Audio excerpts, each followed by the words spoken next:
என் இதயத்தில் பூட்டி வைத்தேன், அதில் என்னையே காவல் வைத்தேன்.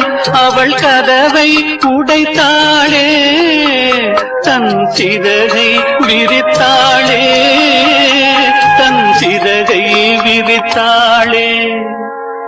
அவள் பறந்து போனாளே, என்னை மறந்து போனாளே.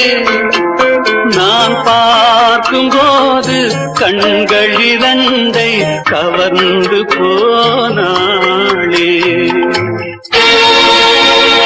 அவள் எனக்கு மகளானாள், நான் அவளுக்கு மகனானே. அவள் எனக்கு மகளானாள்,